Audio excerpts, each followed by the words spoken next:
Assalamualaikum warahmatullahi wabarakatuh.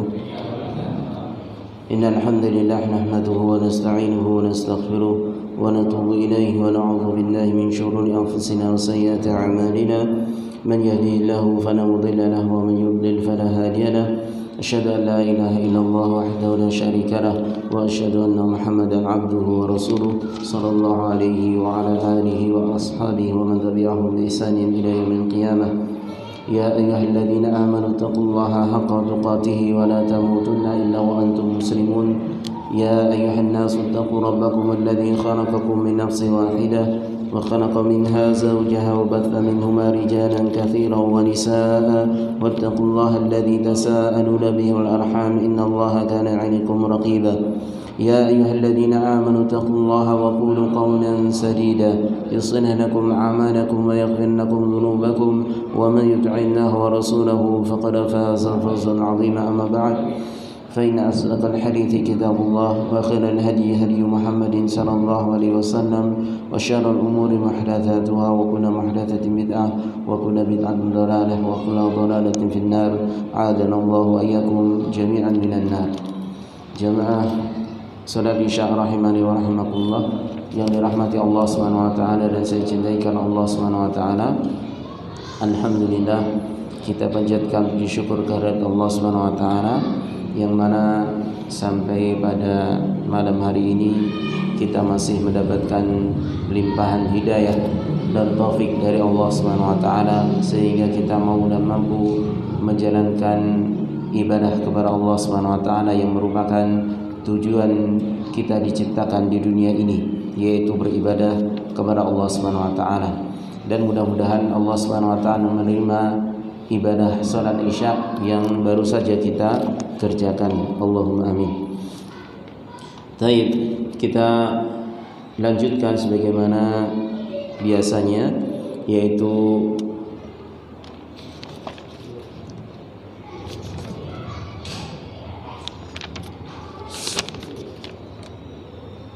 pengajian ba'da salat isya hari Kamis malam, ya. Kita masih membahas tentang satu risalah yang sangat agung, yaitu Fusulul Adab wa Makarimil Akhlaq al-Masyru'ah, yaitu macam-macam adab dan akhlak mulia yang disyariatkan, yang ditulis oleh Syekh Abdul Wafa Ali bin Aqil bin Muhammad rahimahullahu ta'ala. Kita masuk pada pembahasan tentang adab-adab di dalam acara walimah, yaitu acara pernikahan. Pada pertemuan yang lalu kita sudah membahas tentang hukum mendatangi undangan pernikahan, ya. Di sana diambil kesimpulan kemarin bahwasanya hukum mendatangi acara makan-makan atau walimah, ya, karena yang disebut dengan walimah ini adalah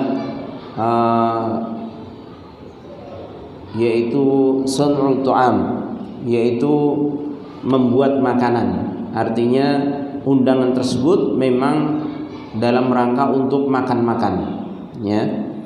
Dan di dalam syariat undangan makan-makan ini ada beberapa macam, ya. Tentunya banyak sekali jenisnya. Akan tapi secara ringkasnya bahwasanya bisa dibagi dua, ya.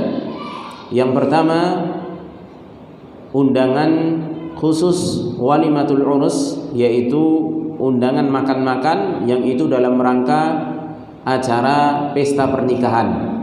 Karena ini ada dalilnya tersendiri, dalil khususnya. Dan yang kedua, undangan makan-makan selain walimatul urus. Ini menggunakan dalil umum, ya. Dalil yang datang secara umum, yaitu di antaranya ketika Nabi alaihissalatu wasallam menyebutkan tentang hak seorang muslim, ya, maka diantaranya idza da'aka fa'ajibhu. Apabila saudaramu itu mengundangmu, maka penuhilah undangan tersebut. Di dalam hadis yang lain yaitu ditegaskan bahwasanya apabila saudaramu mengundang makan, ya, maka penuhilah undangannya, ya. Ini hadis secara umum. Adapun hadis yang khusus mengundang makan dalam acara walimatul urus, ini ada dalilnya tersendiri. Maka bisa disimpulkan hukum mendatangi undangan walimatul urus, yaitu acara pernikahan bagi saudara yang muslim, maka ini hukumnya wajib. Ini hukumnya wajib sebagaimana yang diutarakan oleh jumhur ulama, ya. Ini pendapat jumhur atau kebanyakan para ulama, dan insyaallah inilah yang pendapat yang kuat, ya. Kemudian juga adapun hukum undangan makan selain walimatul urus, ini hukumnya mustahab. Hukumnya mustahab, ya. Misalnya khitan, kemudian ngundang temannya, saudaranya makan-makan, atau mungkin akikohan, ya, kemudian diadakan acara walimatul akikoh, ya, undang makan-makan, maka mendatanginya ini hukumnya sunnah, ya. Baik. Kemudian adapun hukum memakan makanan yang ada di situ, ya, maka ini hukumnya berbeda dengan hukum mendatangi undangan, ya. Karena disebutkan dalam hadis, ya, idza du'iya ahadukum falyujib. Apabila salah seorang di antara kalian itu diundang, maka hendaknya dia memenuhi undangannya. Fa in kana sha'iman falyusalli. Jika dia dalam keadaan puasa, maka hendaknya dia doakan saja. Wa in kana muftiran falyat'am. Dan jika dia dalam keadaan tidak berpuasa, maka hendaknya dia memakan makanan tersebut. Jadi hukum mendatangi dengan hukum makan itu berbeda. Hukum mendatangi walimatul urus ini hukumnya wajib. Adapun hukum memakan makanannya ini hukumnya sunnah, ya. Karena ketika seorang sedang puasa nadar misalnya, yang hukum puasanya wajib, maka dia tidak boleh membatalkan puasanya tersebut, ya. Atau dia sedang mengqadha puasa yang wajib, maka dia tidak boleh membatalkan puasanya, dan dia utarakan kepada sahibul walimah yang mengadakan acara pesta tersebut bahwasanya dia sedang berpuasa dengan puasa yang wajib, ya. Tapi berbeda kasusnya ketika puasanya puasa yang sunnah, maka yang paling afdol itu adalah membatalkan puasanya, ya. Apalagi ketika tahu saudaranya itu senang kalau dia makan makanan di tempat tersebut, dia undang saudaranya untuk makan-makan. Kalau dia dalam keadaan puasa sunnah, maka puasa sunnah dibatalkan, ya. Puasa sunnah dibatalkan, ya.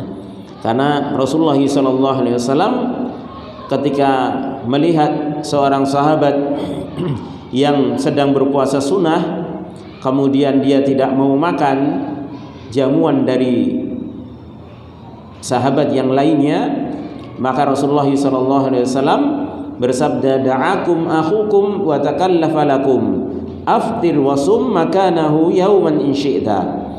Saudara kalian telah mengundang, ya, saudaramu telah mengundangmu dan dia telah takallafa lakum, artinya telah berusaha untuk menjamu kalian, ya. Aftir wasum makanahu yauman in syi'ta. Maka Rasulullah SAW memerintahkan sahabat yang datang tersebut, berbukalah, batalkan puasamu dan berpuasalah di lain waktu jika engkau mau, ya. Artinya itu karena puasa sunnah, maka yang lebih afdol adalah memberikan kesenangan kepada saudaranya sesama muslim. Karena ini juga berdasarkan hadis yang lain yang Rasulullah SAW menyatakan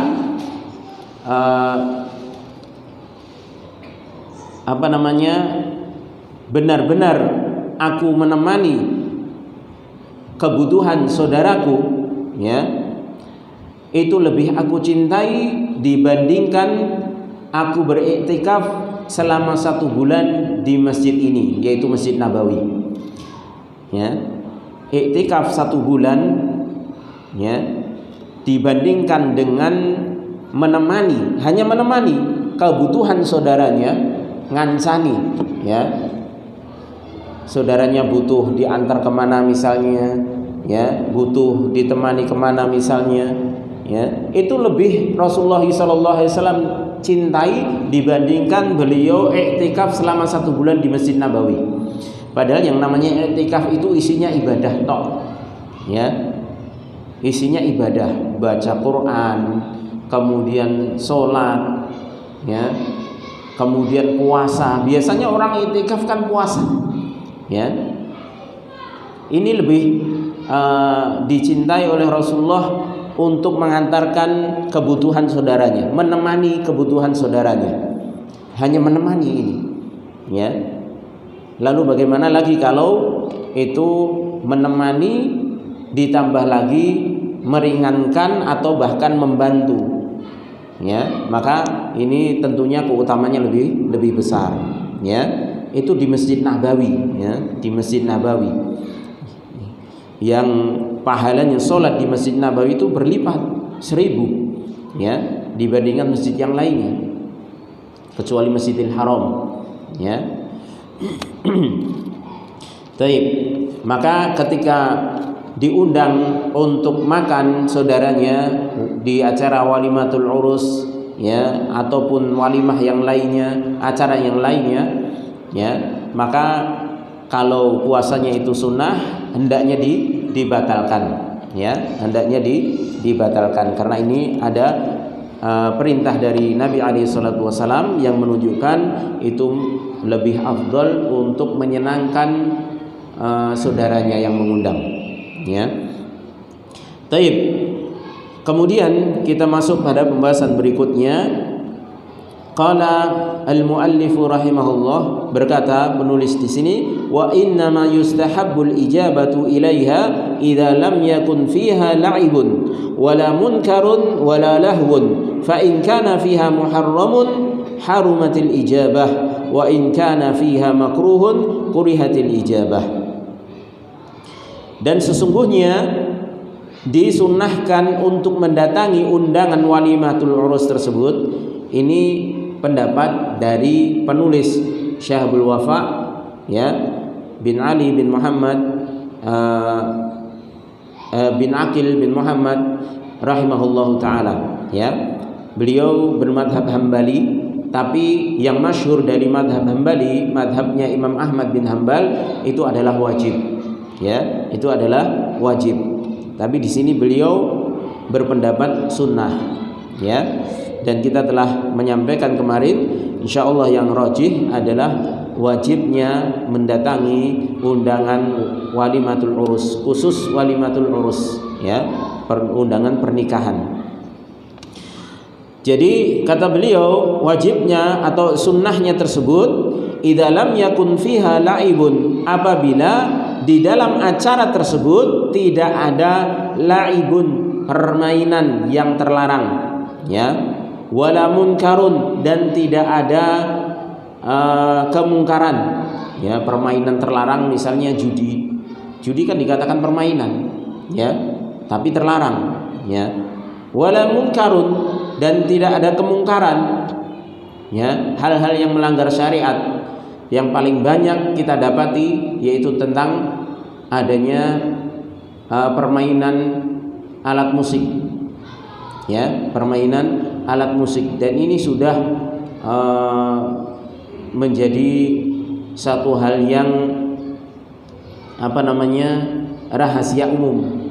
Artinya sudah menyebar, bahkan tidak hanya di Indonesia, di seluruh negara. Bahkan tidak lepas yang namanya di Arab Saudi ada juga yang namanya walimah, mendendangkan alat-alat musik, memainkan alat-alat musik, Dan ini menunjukkan bahwasanya negeri Saudi itu bukan kiblat kebenaran, bukan mentang-mentang kemudian negara Arab, kemudian kalau di sana ada kemungkaran orang mengatakan loh itu di Arab saja juga main musik, kalau pesta juga mabuk-mabukan misalnya seperti itu, campur baur laki perempuan, itu bukan sebagai barometer. Barometer kebenaran adalah Al-Quran dan Sunnah, karena dimanapun tempatnya yang namanya kemungkaran itu pasti ada, apalagi di zaman sekarang yang jauh dari kenabian. Di zaman Rasulullah SAW saja tetap ada, namanya orang mabuk ada, Rasulullah pernah mencambuk sahabatnya, yang minum minuman keras, pernah merajam sahabatnya yang mengaku berzina, Yang namanya satu tempat itu pasti yang namanya kebaikan, kemungkaran itu masih ada, Tapi yang menjadi barometer adalah menjadi timbangan menentukan benar dan salahnya itu adalah Al-Quran dan Sunnah. Kalau Al-Quran dan Sunnah mengatakan itu mungkar, itu terlarang, walaupun seluruh dunia melakukannya, tetap dikatakan mungkar, tetap dikatakan kemungkaran, Maka ketika di acara walimah tersebut ada kemungkaran, seperti tadi alat musik yang telah disabdakan Nabi alaihi salatu wasallam, la yakunanna min ummati aqwamun yastahilluna al-hirra wal harira wal khamra wal ma'azif, rawahu Bukhari. La yakunanna min ummati aqwamun, akan ada segolongan dari umatku, satu kaum, yastahilluna al-hirra wal harira wal khamra wal ma'azif, yang mereka akan menghalalkan. Arti makna menghalalkan di sini kata para ulama bukan menghalalkan hukumnya, tapi karena mereka sudah terbiasa sehingga seakan-akan apa yang dilakukan itu suatu yang halal. Kalau sampai menghalalkan, keluar dari Islam. Tapi di sini Rasulullah masih menyebut ummati, umatku, berarti orang yang melakukan pelanggaran yang disebutkan oleh Nabi SAW ini masih dalam lingkup Islam, masih beragama Islam tapi melakukan kemungkaran. Apa yang dilakukan? Yastahilluna al-hirra, yaitu menghalalkan atau istilahnya melakukan dengan terang-terangan dengan keadaan yang sudah seakan-akan biasa, yaitu menganggap halal sutra bagi laki-laki. Kalau untuk perempuan memang halal, sutra. Wal hirra wal harira, al-hirra yaitu zina, perbuatan zina. Makna al-hirra ini asalnya adalah kemaluan. Artinya menganggap halal kemaluan, artinya menganggap halal zina. Wal harira kemudian menganggap halal sutra bagi laki-laki. Wal khamra kemudian juga khamr. Khamr walaupun itu haram, akan tapi ketika manusia sudah terbiasa melakukannya, itu seakan-akan sesuatu hal yang halal, walaupun di dalam hati dia masih mengakui keharaman khamr, tapi karena itu sudah menyebar dan dilakukan terang-terangan, seakan-akan itu sudah menjadi kebiasaan. Ini makna istihlal.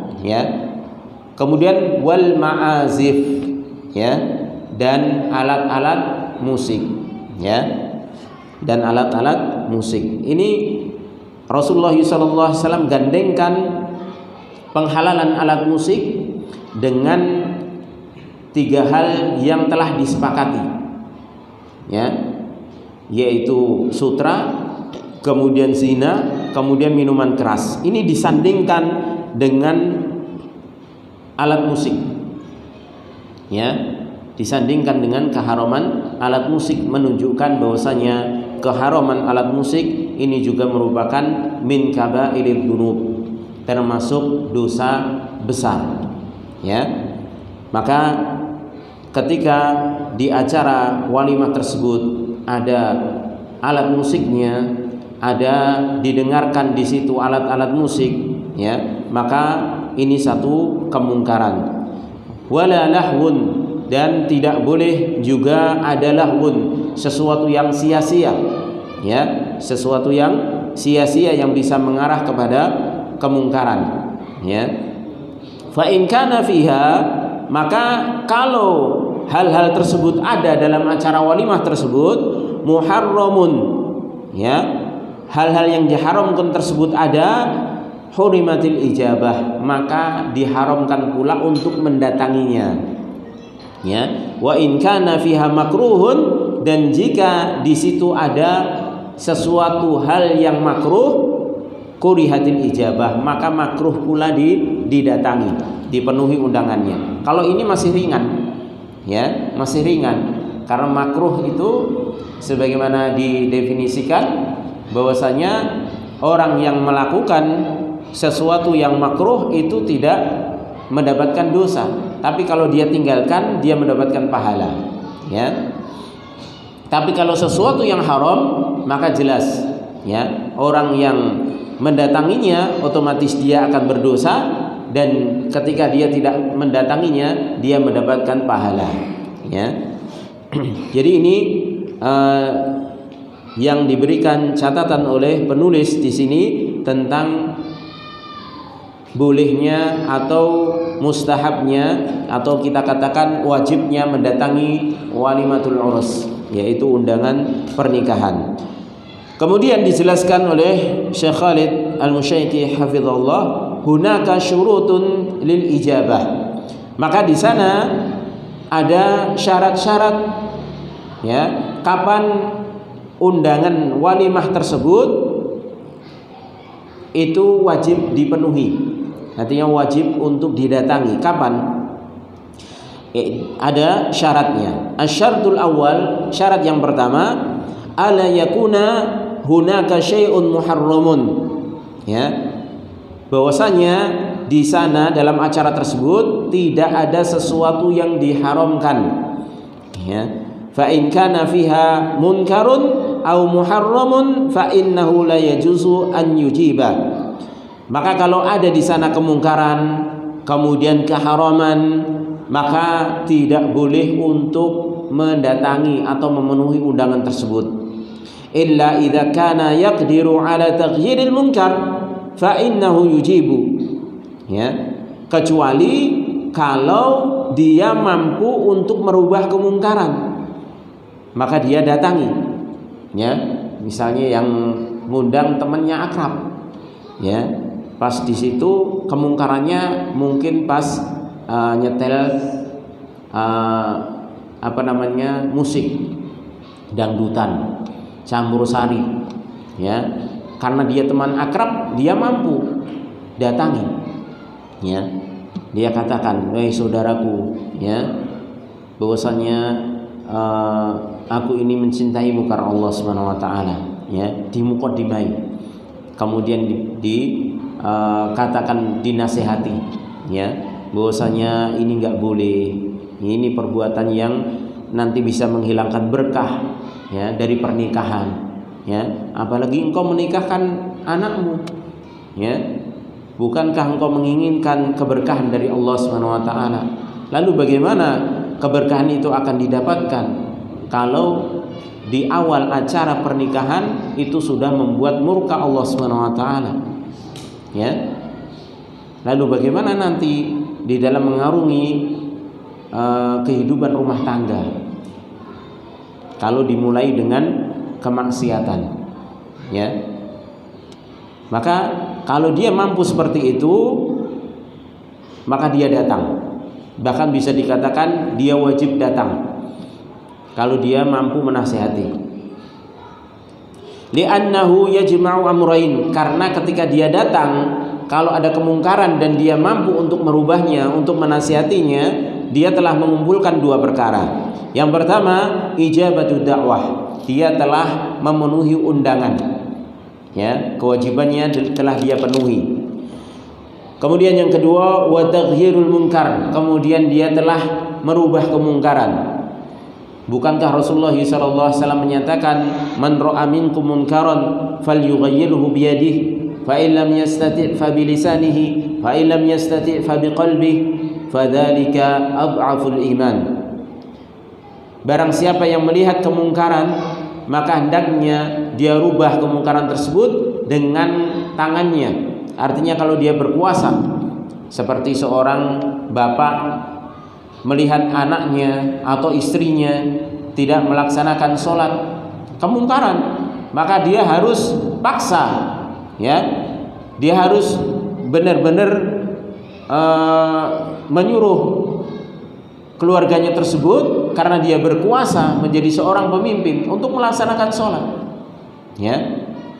Dia tahu anak gadisnya yang sudah dewasa keluar rumah tanpa berhijab, maka dia larang, atau ingin keluar dengan teman laki-lakinya dalam rangka berkhalwat, berdua-duaan, pacaran, ya, yang bukan mahram, ya, dia cegah.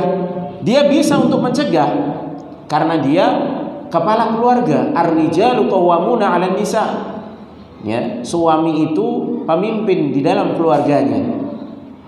Maka kalau seperti ini kasusnya, falyughayyirhu biyadihi, dia hendaknya rubah dengan kekuasaannya. Jangan biarkan anaknya sendiri, istrinya sendiri, ya. Fa in lam yastati' fa bilisanihi, jika dia tidak mampu maka dengan lisannya. Ini bagi orang yang memang tidak punya kuasa. Dia lihat kemungkaran, ya, misalnya tetangganya, ya, atau anak tetangganya melakukan kemungkaran, dia nggak mungkin sebagaimana dia mencegah anaknya sendiri, ya. Kalau anak saya sendiri lihat pacaran, bisa langsung dilarang, ya, suruh masuk rumah, suruh pulang dan lain sebagainya. Tapi kalau melihat anak tetangganya, ya, yang melakukan kemungkaran, dia hanya bisa menasihati, nggak mungkin akan dia paksa, ya, untuk berhenti dari kemungkaran tersebut. Tapi karena dia tidak punya kuasa tersebut, maka dia nasihati, ya, dengan baik, ya. Ini fa in lam yastati' fa bilisanihi, ya. Kemudian fa in lam yastati' fa biqalbihi, dan jika dia tidak mampu pula maka dengan hatinya, ya. Maksud dengan hatinya bukan berarti ketika dia melihat kemungkaran dan dia tidak bisa mencegah dengan kekuasaannya, dia nasihati juga nggak bisa, ya. Bukan berarti dia kemudian tetap duduk di situ, ya, yang ada kemungkaran tersebut sambil mengatakan saya sudah mengingkari dengan hati. Enggak, ya. Tapi yang namanya dengan hati itu dia kemudian menghindar, ya, meninggalkan majelis tersebut. Misalnya dia sedang kumpul-kumpul dengan temannya, ya, kemudian tahu-tahu temannya membawa khamar, ya. Dia nggak mungkin bisa mencegah, dia siapa, ya. Dia diremehkan oleh teman-temannya, dia menasihati malah diledek, ya. Maka bentuk yang terakhir dia ingkari dengan hatinya, kemudian dia pergi, tinggalkan majelis tersebut, ya. Ini mengingkari dengan hati. Maka tadi ketika melihat kemungkaran dalam acara tersebut dan dia mampu, maka dia rubah, ya.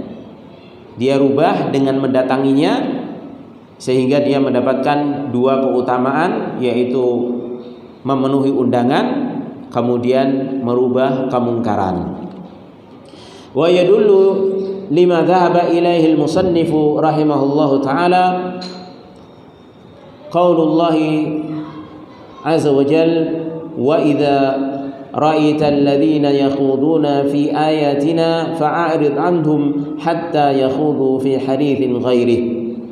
Dalam surah Al-An'am ayat ke-68, yang menunjukkan apa yang menjadi pendapat penulis rahimahullah, bahwasanya tidak boleh mendatangi acara undangan walimah tersebut ketika ada kemungkarannya.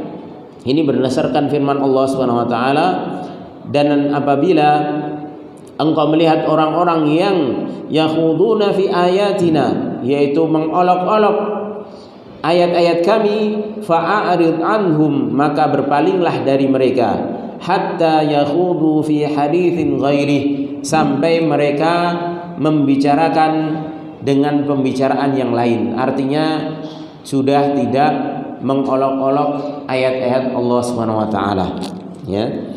Wal maqsudu idza kana yushahidul munkara aw yasma'uhu, amma idza kana al munkar ghaiban anhu la yasma'uhu wa la yarahu fa innahu yujib. Yang maksudnya yaitu apabila ketika seorang itu menyaksikan kemungkaran atau mendengar kemungkaran secara langsung dan menyaksikannya secara langsung, ya, di walimah, tanggapan campur sari, ya, atau kalau enggak tanggapan campur sari di setelke dangdutan, ya, alat-alat musik, ya. Ini yang dimaksud ketika dia menyaksikan. Adapun apabila kemungkaran tersebut ghaiban anhu, dia tidak menyaksikan secara langsung dan dia tidak mendengarnya, ya, dan dia tidak melihatnya, fa innahu yujib, maka dia memenuhi undangan tersebut, ya, memenuhi undangan tersebut.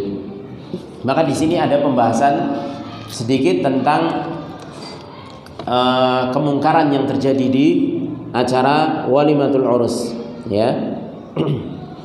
Di sana ada seorang bertanya kepada Syekh Muhammad Saleh Al-Munajid hafizahullah taala tentang kemungkaran yang terjadi di acara walimah, akan tapi, ya, itu terjadi di hari pertama, kedua, kemudian di hari ketiga sudah tidak ada lagi kemungkaran, ya, tidak ada lagi kemungkaran. Maka penanya menanyakan, bolehkah ya Syekh saya mendatangi pesta tersebut, acara tersebut di hari ketiganya, ya, di hari ketiganya. Maka Syekh Muhammad Saleh Al-Munajid hafizahullah menjawab dengan mengutip dari kitab Al-Mughni karangan Al-Imam Ibnu Qudamah Al-Maqdisi rahimahullah, bahwasanya asal dari mendatangi walimah yang ada kemungkarannya ini telah sepakat para ulama bahwasanya tidak dibolehkan ketika kemungkaran tersebut ada pada saat itu, kecuali kalau dia memang mampu untuk merubahnya, sebagaimana yang disebutkan oleh penulis tadi, ya. Kalau dia mampu maka dirubah, dia datangi, ya, kemudian dia nasihati. Alhamdulillah kalau memang didengar, kemudian kemungkaran tersebut bisa dihilangkan, ya. Tapi kalau tidak, kalau dia lemah dan dia bukan orang yang punya kekuasaan, maka dia tidak boleh datang.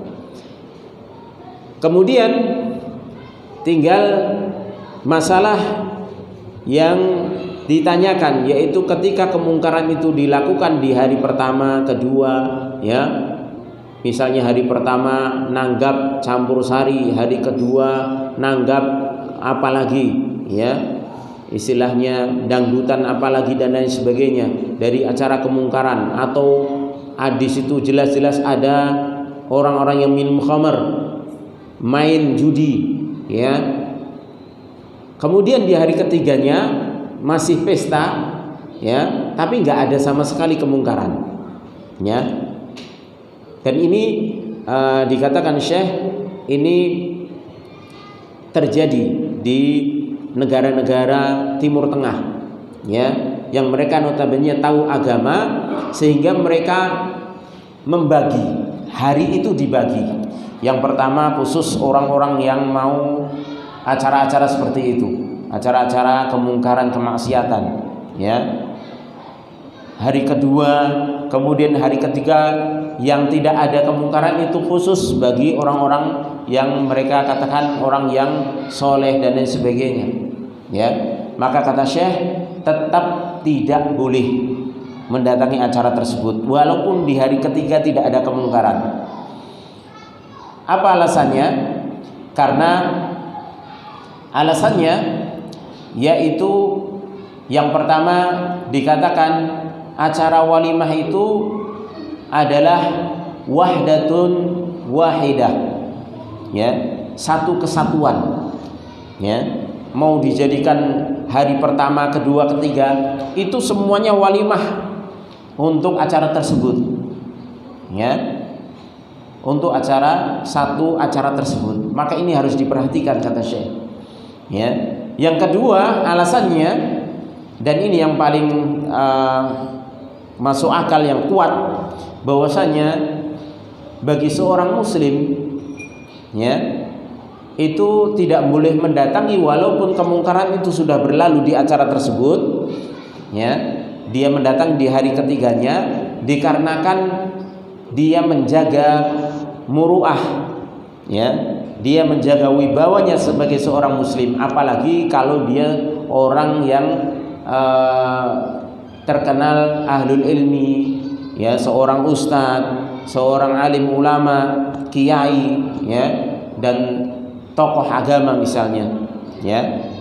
Ini lebih ditekankan lagi, sebagaimana dikatakan oleh Imam Abu Hanifah, ya, dalam mazhab Hanafiyah, ya, tidak boleh seorang yang terpandang memiliki ilmu agama mendatangi acara walaupun kemungkaran tersebut sudah lewat, kalau itu masih satu acara, ya, di walimah tersebut, karena itu akan menjatuhkan, ya, muruahnya, harga dirinya, dan orang yang mengadakan walimah itu akan mempunyai persepsi, ya, mengatakan bahwasannya ini loh orang yang mengingkari kemaksiatan saya, akhirnya nanti akan datang juga di hari ketiga, toh juga mau makan juga, ya, di acara walimah saya, acara pesta saya, ya. Walaupun dia di hari pertama, kedua nggak datang, tenang saja, di hari ketiga nanti akan datang, makan juga dia, ya, akan jatuh, ya, wibawa seorang ahlul ilmi, ya. Dan ini membawa kemuliaan agama. Maka menjadi orang ahlul ilmi, ya, tokoh yang terpandang dalam keilmuan agama, ini harus benar-benar menjaga, ya. Tidak mudah dia nanti menjerumuskan dirinya kepada hal-hal yang bisa mencederai agamanya, sehingga nanti agamanya akan diolok-olok, ya, akan diolok-olok, ya. Andik ini yo gelem mangan, ya, walaupun hari pertama, kedua ra teko, ketiga teko, ya, andik ini yo gelem, ya. Akhirnya akan dikatakan seperti itu, diremehkan, ya. Maka seorang muslim harus memperhatikan ini.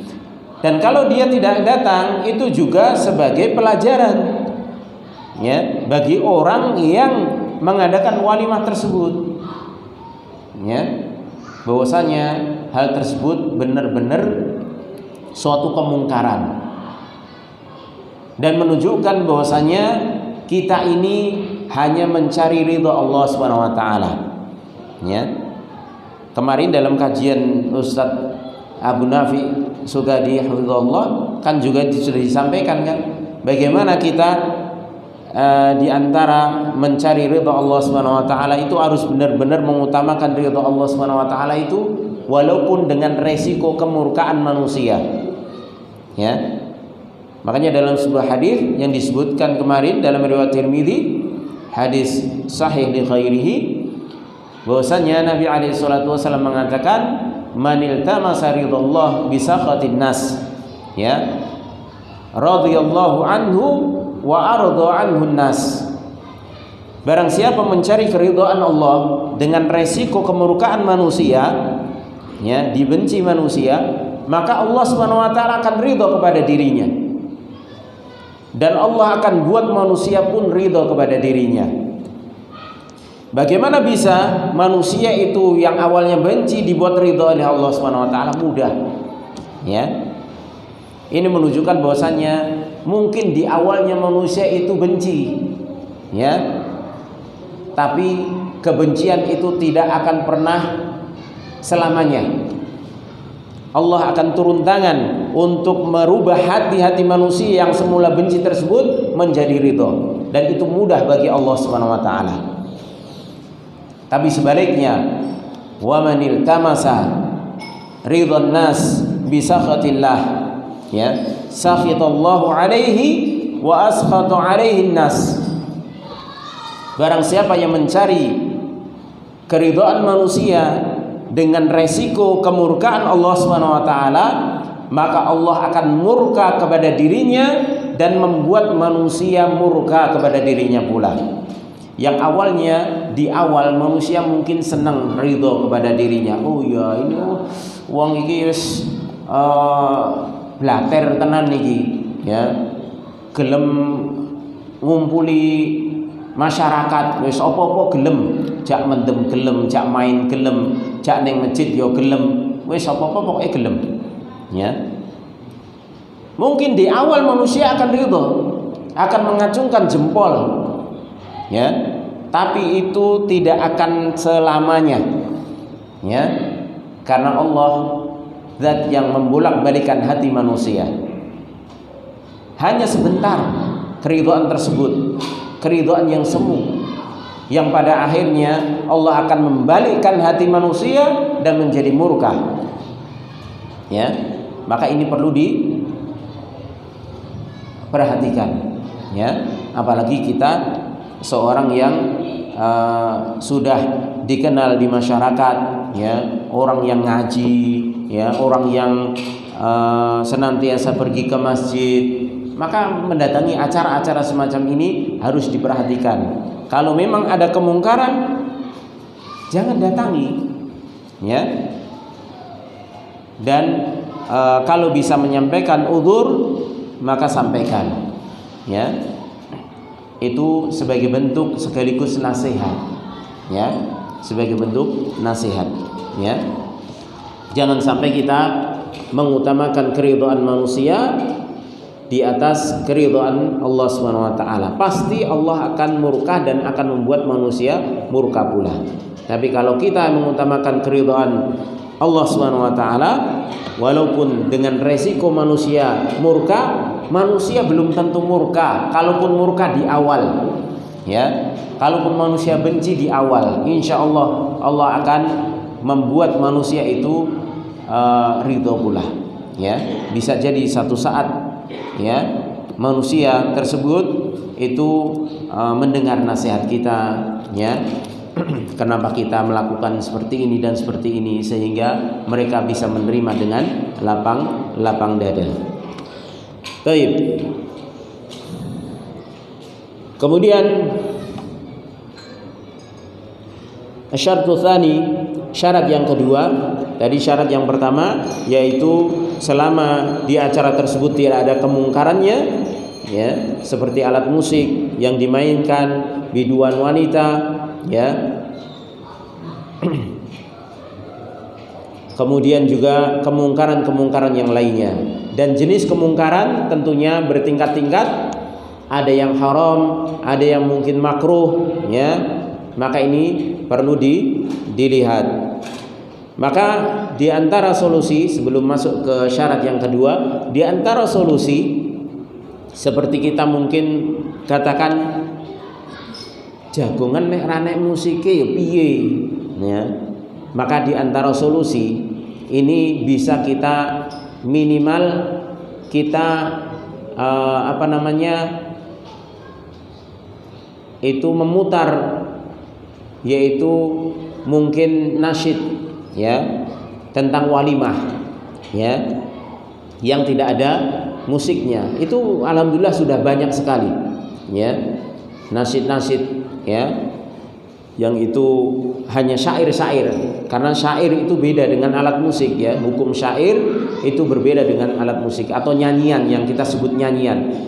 Nyanyian itu artinya syair itu tadi beda dengan hukum alat musik. Kalau alat musik hukumnya memang haram, ya, sepakat para ulama, ya, imam 4 mazhab, bahkan dari sejak sahabat, ya, kemudian tabi'in, tabi'ut tabi'in, ini sepakat tentang haramnya alat musik. Tapi kalau nyanyian, ya, nyanyian itu syairnya, maka ini hukum asalnya boleh, menjadi terlarang manakala syairnya itu mengandung syair-syair yang terlarang. Artinya mungkin mengandung kesyirikan, mungkin mengandung syahwat, ya. Dan ini banyak dilakukan dari lagu-lagu yang sekarang ini, ya, yaitu yang mengundang syahwat atau yang menggambarkan tentang bentuk wanita, tubuh wanita, kecantikan wanita. Ini syair-syair yang diharamkan, nyanyian diharamkan. Tapi kalau nyanyian tentang walimah, menggambarkan keberanian, ya, ini nggak ada masalah, boleh, ya. Rasulullah SAW juga pernah bersyair, ya, la aisha illa aishul akhirah, ya, tidak ada kehidupan kecuali kehidupan akhirat, ya. Ini yang pernah disyairkan oleh Rasulullah SAW ketika menggali parit di perang Khandaq, ya. Maka solusinya yaitu, ya, disetelke sesuatu syair atau nyanyian yang tidak ada musiknya, mungkin dengan nasyid yang kita sebut, mungkin nasyid itu lebih ringan, ya. Itu menjadi solusi dibandingkan alat musik, ya, dangdut campur sari yang jelas keharamannya, ya.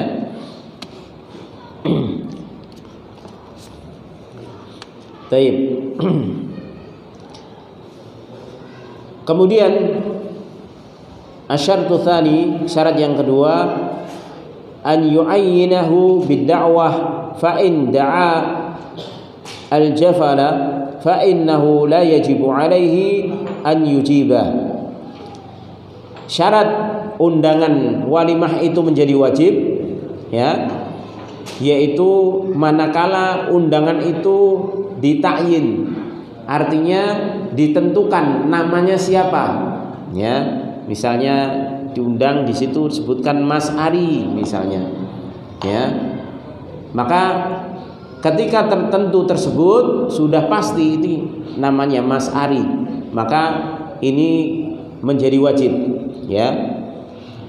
Tapi apabila undangan tersebut al-jafala itu maksudnya da'watun nas ila ta'am da'watan ammatan min ghairi takhsisin, yaitu mengundang manusia untuk makan-makan seperti walimatul urus tadi, dengan dakwah, dengan undangan secara umum, tidak disebutkan secara khusus. Misalnya apa? Di masjid diumumkan, Assalamualaikum untuk jamaah Masjid Sabilillah, ya, insyaallah nanti pada hari Ahad, ya, jam sekian akan diadakan walimah oleh saudara kita, walimatul urus, pernikahan yang kedua misalnya. Kemudian untuk undangan atau untuk jamaah sekalian diharapkan untuk hadir, misalnya seperti itu. Ini kan umum, tidak disebutkan.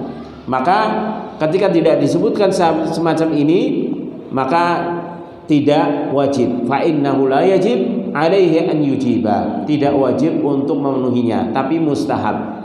Derajatnya sudah turun, ya, kalau undangannya secara umum. Wal qawlu bi annal ijabah lil walimah wajibah la budda an yashabahu takhsisun bid da'wah wa ta'yinun, ya.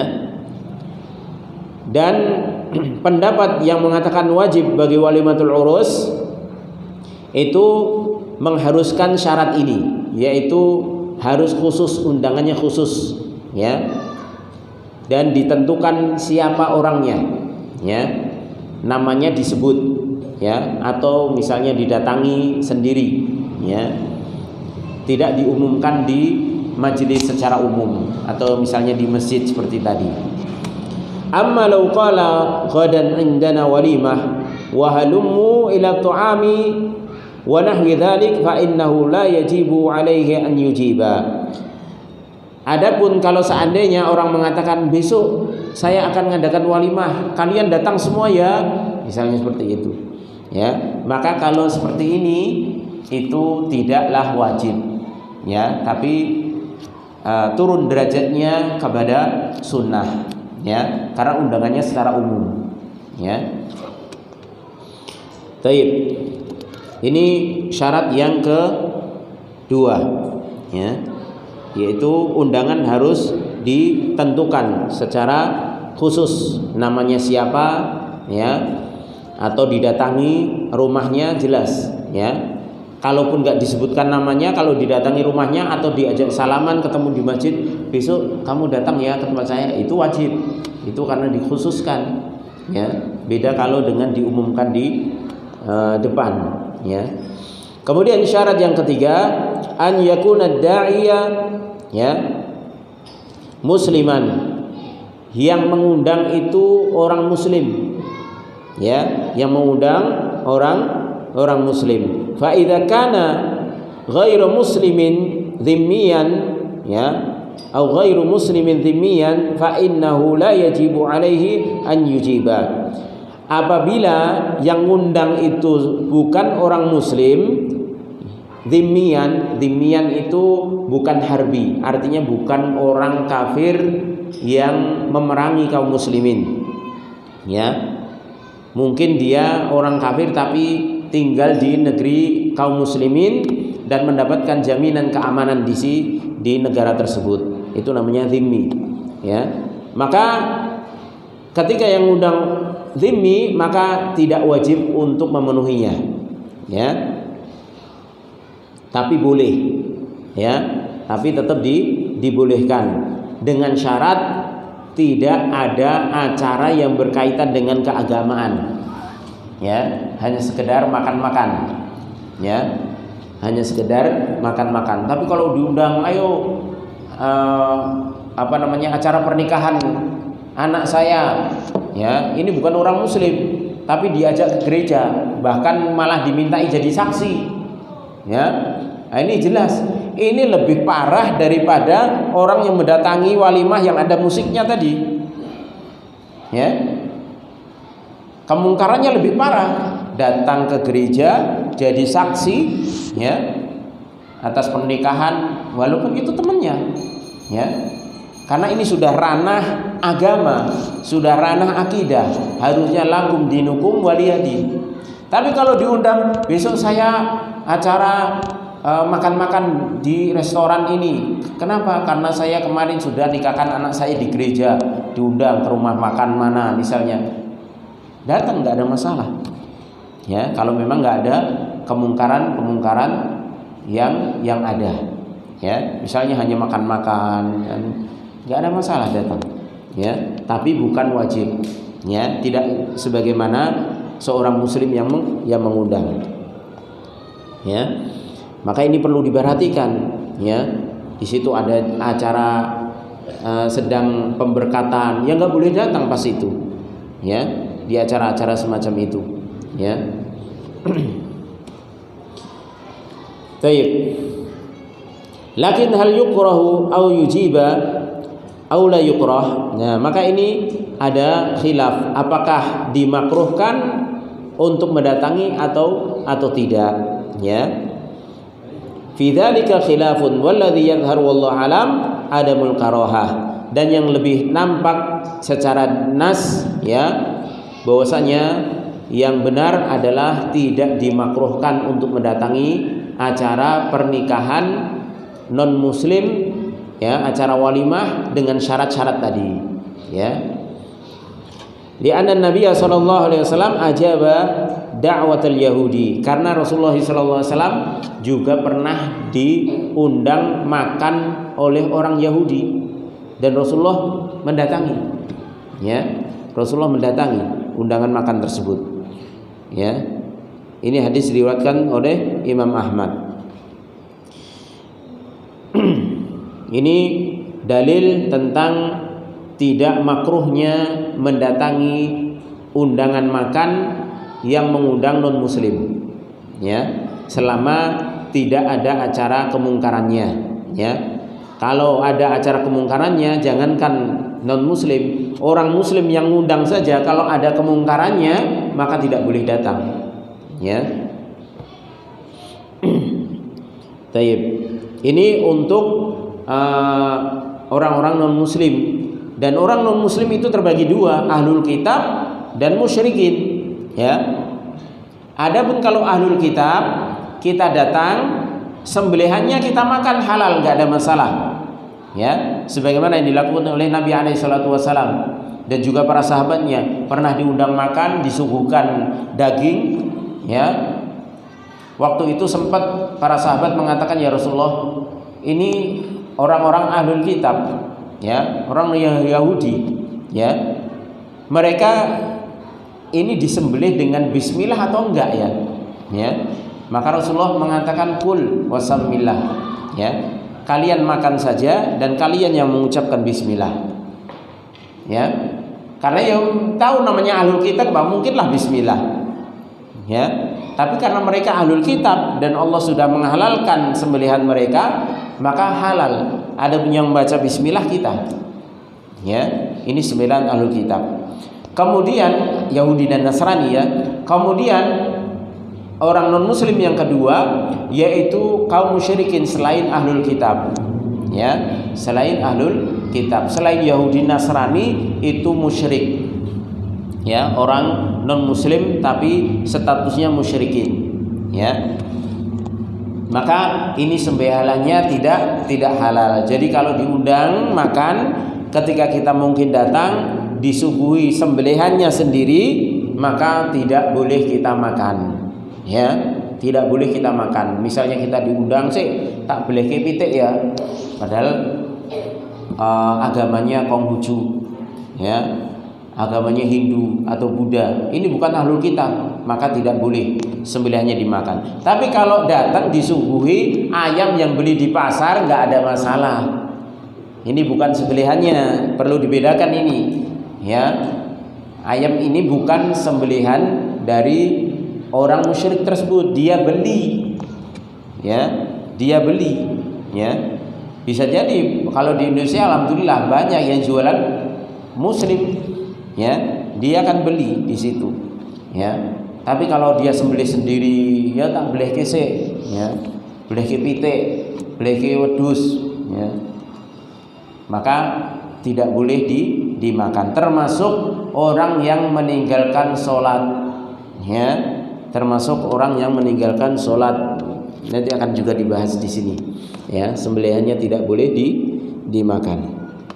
Baik, ini syarat yang ketiga, ya, menjadi wajib ketika yang undang seorang muslim.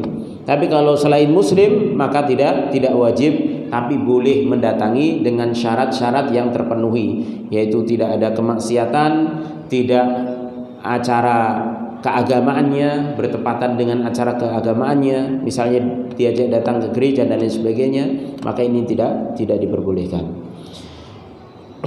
Baik, kemudian syaratul rabi', syarat yang keempat, an la yakuna mimman yajibu hajruhu. Fa idza kana ad-da'i yajibu hajruhu fa innahu la yajibu alaihi an yujiba da'watahu. Wa man huwa alladhi yajibu hajruhu? Al-mashhuru fil madhhabi anna alladhi yajibu hajruhu huwa man yaf'alul ma'siyata wa yajharu biha. Amma idza kana yaf'alul ma'siyata wa la yajharu biha fayustahabbu an yuhjara, ya. Syarat yang keempat, yaitu orang yang ngundang tersebut bukanlah orang yang wajib untuk dijauhi.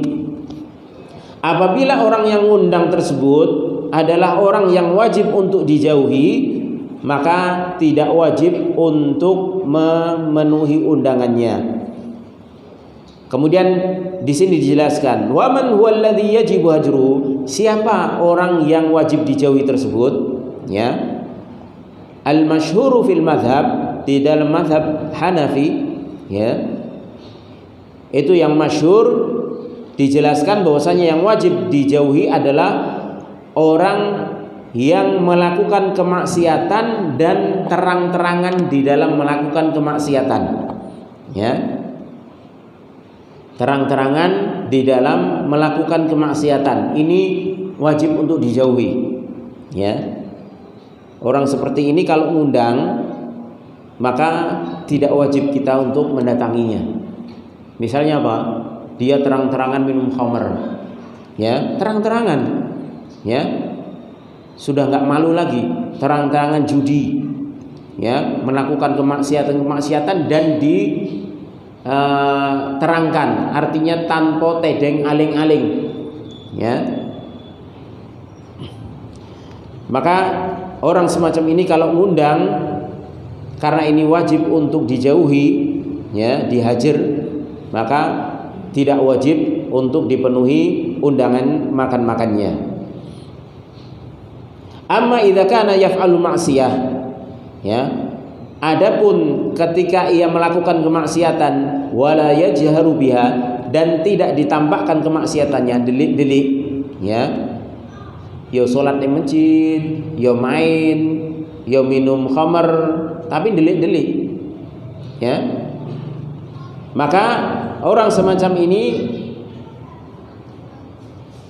dikatakan oleh penulis fayustahabbu an yuhjara, ya, ini cuma sunnah untuk dijauhi dengan pertimbangan, ya, dengan pertimbangan, ya.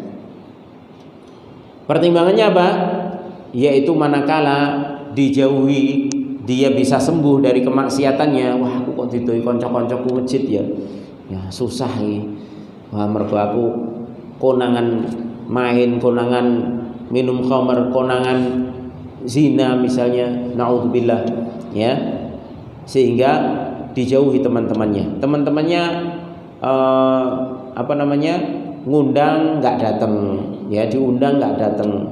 Dia merasa seperti itu, akhirnya dia tobat, ya. Maka hajar semacam ini mustahab, disunahkan. Karena apa? Bermanfaat, ya, bermanfaat, ya.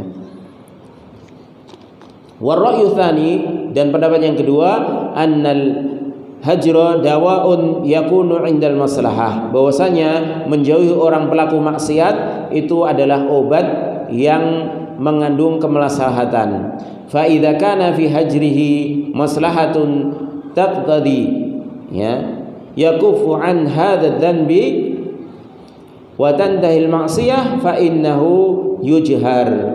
Ya, ini apabila di dalam menjauhi pelaku maksiat tersebut ada kemaslahatannya dan bisa menimbulkan orang tersebut tercegah dari dosa, artinya nggak jadi berbuat dosa karena dia merasa dikucilkan teman-temannya, ya, dan dia berhenti dari kemaksiatannya.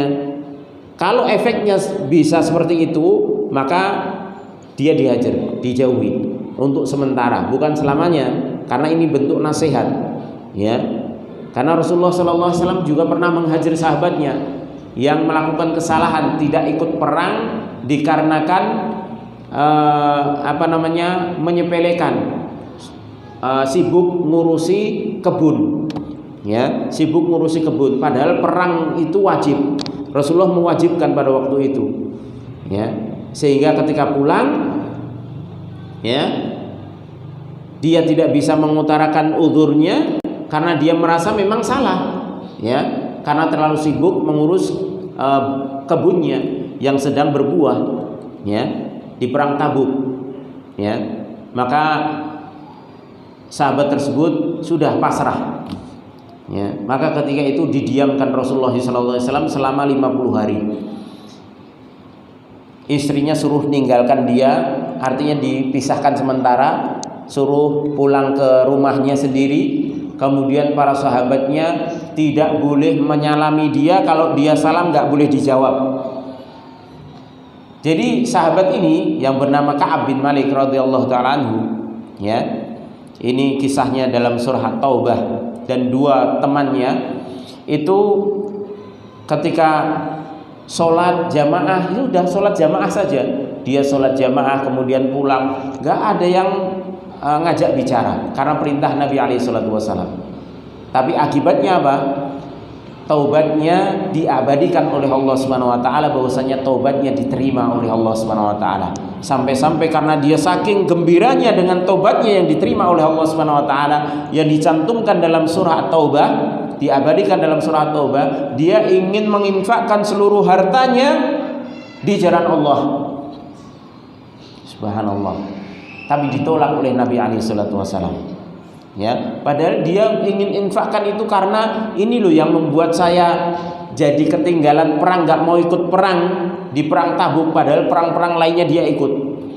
Ya, itu kesalahan, sehingga bentuk tobatnya dia, padahal sudah diterima tobatnya, bentuk gembiranya dia itu dia ingin infakkan seluruh hartanya di jalan Allah, tapi Rasulullah tidak membolehkannya karena akan berdampak bermudarat untuk keluarganya. Ya, baik. Ini kalau menjauhi pelaku maksiat itu manfaat. Kalau tidak manfaat, tambah dodro, yojo didoi. Ya,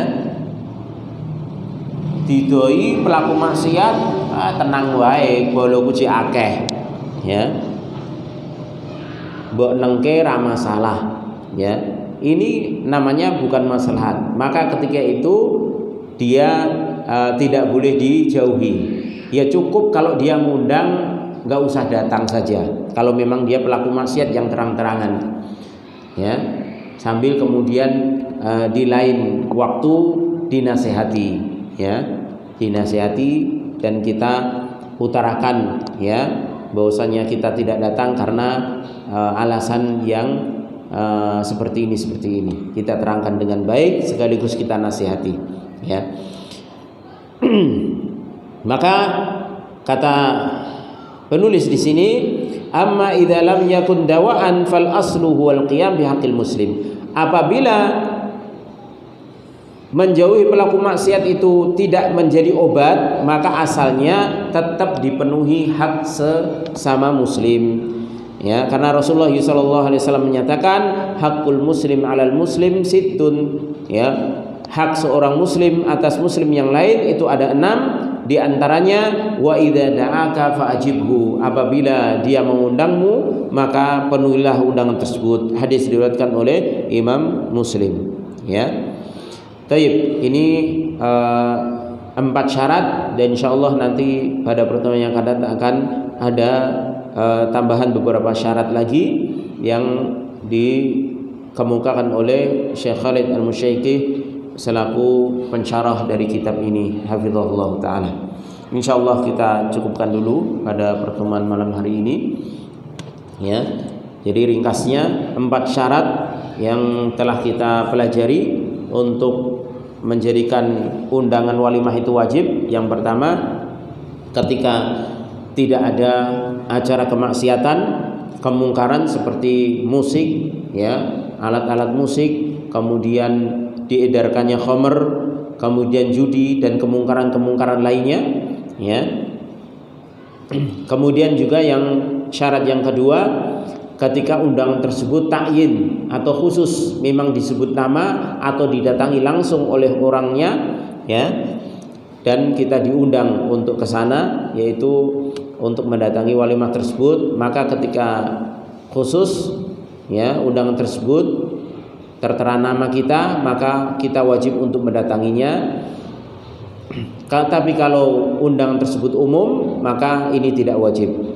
Kemudian syarat yang ketiga, yang mengundang adalah seorang muslim, ya, seorang muslim, karena hak seorang muslim wajib untuk dipenuhi. Di antaranya jika mengundang makan maka harus dipenuhi, ya. Tapi kalau yang ngundang makan itu orang kafir, selama tidak ada kemungkaran-kemungkaran yang berkaitan dengan agama atau kemungkaran-kemungkaran yang melanggar syariat Islam, maka ini boleh-boleh saja, ya, untuk didatangi. Apalagi seperti teman kita yang non muslim ngundang makan, apalagi ahlul kitab, nggak ada masalah, ya, selama tidak ada pelanggaran yang jelas di syariat.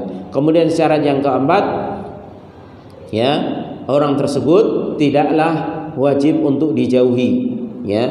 Kalau orang tersebut wajib untuk dijauhi, maka tidak boleh didatangi undangannya. Artinya orang tersebut yang wajib dijauhi adalah orang yang melakukan maksiat dengan terang-terangan, ya, dalam rangka untuk menjadikan itu nasihat bagi dirinya agar supaya menjauhi maksiat yang dia lakukan terang-terangan tersebut. Dengan kita tidak datang, mungkin dia teman akrab kita, ya, kita sudah kenal dari kecil, ya, tapi qadarullah dia diuji dengan kemaksiatan yang dia lakukan terang-terangan, kemudian dia mengundang kita, sedangkan kita sudah tahu hukumnya.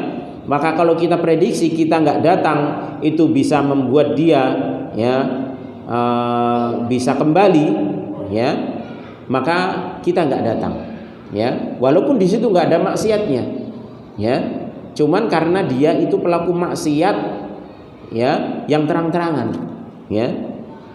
Walaupun ketika dalam acara dia nggak melakukan maksiat apa, cuma ngundang makan, yo makan yang aku, misalnya seperti itu, maka penuhi undangannya kalau memang itu bisa untuk jalan menasihati, ya. Tapi kalau dijauhi malah semakin menjadi, ya nggak usah dijauhi, ya, tetap datang dan nasihati. Tapi kalau dengan tidak datang itu bisa menjadi nasihat, maka asalnya tidak datang, ya, dalam rangka menasihati teman kita tersebut. Wallahu a'lam bishawab. Kurang lebihnya saya mohon maaf. Kita tutup dengan doa kafaratul majelis. Subhanakallahumma wa bihamdika asyhadu an la ilaha illa anta astaghfiruka wa atubu ilaik. Assalamualaikum warahmatullahi wabarakatuh.